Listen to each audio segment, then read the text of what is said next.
of the things that came up in our panel that I'd love to hear more from you about is the view of some of the panelists that some of the journalism that's happening in the virtual worlds is actually better and more interesting than the journalism that's happening in the real world. And I'm interested in hearing your view on that. And do real-world journalists have something to learn from the media creation and the storytelling and so on that's happening in the virtual world?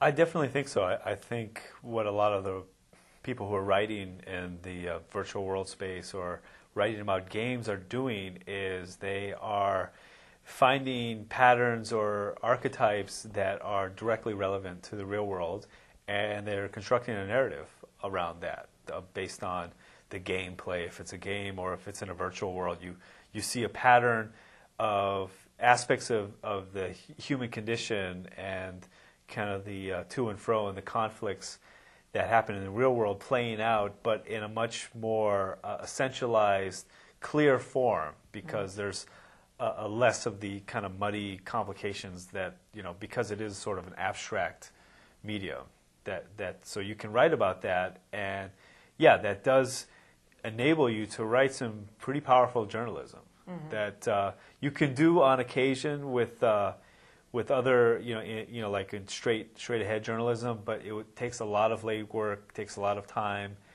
and you can kind of sort of hyperspeed that in an online space or in a game space.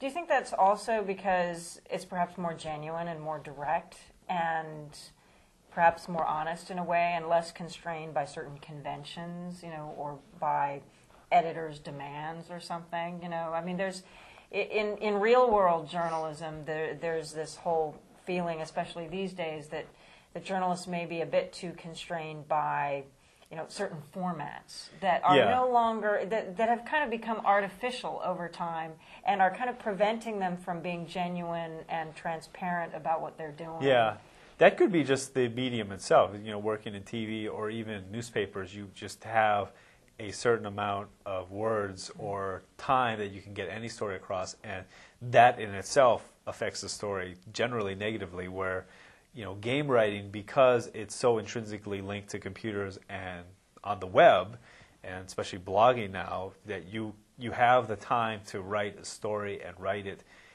as long as it needs to be. So, like for my own blog, I'll end up writing a story that is, 2,000, 3,000 words. I know if, like, I got the assignment from Salon or somebody else like that, they said, no, you want this, like 1,000 words or something, and I have to pare down all the subtleties that are important to the story. So it could be just the, kind of like with blogging, like I was saying, it's sort of very much related to blogging in the sense that you have a web medium, so you can go as long as you need to go. Sometimes you go too long, but ideally you have enough space to get the whole story across. Are there examples of things that you think are really neat that people do journalistically in virtual worlds that you think would be really neat if real-world journalists sort of copied these techniques or, approaches? Well, I definitely think real-world journalists can start right now using an online world space as a way of, as an interviewing tool. Definitely right now, like I was saying, you can interview someone and you're interviewing their alter ego while at the same time you're interviewing them, and you're generally using chat or instant messaging, but at the same time you're looking at the person you're talking to, and somehow it's probably some kind of deep-rooted aspect of human nature. You start associating yourself with the person you're talking to, and you feel a connection, and you have that level of anonymity, so you start expressing stuff that's really important to you. In my experience, that's what happens, and reporters can definitely do that right now. Right. And anytime reporters ask me about my job, I tell them, you should go in here, you should get your editors to let you go in and look at stories, partly because I'm overwhelmed by stories. There's I have a backlog of stories right now, and so there's really provocative, fascinating things. And at the same time, it also works as a great tool.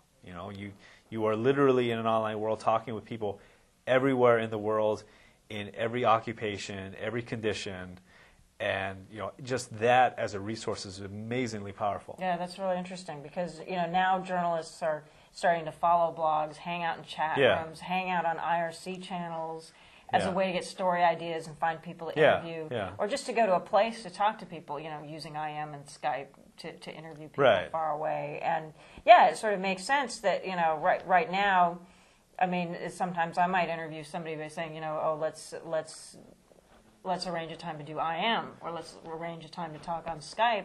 Why not say, let's arrange a time to have our avatars meet the growing world, in XYZ place in Second Life. Absolutely, yeah, because pretty much anywhere in the world you could do something like that, in China, in India. I've interviewed people, like I said, in Iraq, in the Middle East. So it really, there's so much potential there. And I found, as I've done real-world interviews in person and on the phone and email, and the Second Life interviews, I think those have been my best interviews. Interesting. Just where I get the most out of it, and they get the most out of me too. It's interesting because I do feel a bond where they tell me their story and they're opening so much up that I feel very protective of them, and I want to get their story across as fairly as possible because they are offering so much of themselves. So, yeah. Now maybe I should create an avatar and go hang out. You should come in a Second Life. In fact, we could have an event. We can talk about real world journalism versus online journalism. Seriously. Cool. I would love to do that. Let's do that. Let's have a Global Voices event in Second Life. We're this end of this month we're bringing in a real. He's not a journalist, but he's Thomas Barnett. Oh yeah. Yeah, sure. We're bringing him into Second Life. We're creating a Thomas Barnett avatar. So he's going to do like the Thomas Barnett thing. Yeah. Yeah. I mean, I've seen him do his the Pentagon's new map. Yeah, his PowerPoint presentation. So we're converting a chapter of his book, his new book, Blueprint for the Future, I think, and we're converting it into a virtual book that people can read and he can sign. He'll click on it and it'll add his autograph there. And we're bringing his avatar in. He's going to log in from Indiana, his house, I think. And he's going to be interviewed by me and probably Jerry of Accelerating Change as Thomas Barnett and talk about... and we're creating a replica of the UN building. So hopefully we'll have people from all over the world sitting in their respective parts of the UN chairs, England here, Germany here, and talk with this guy who has been...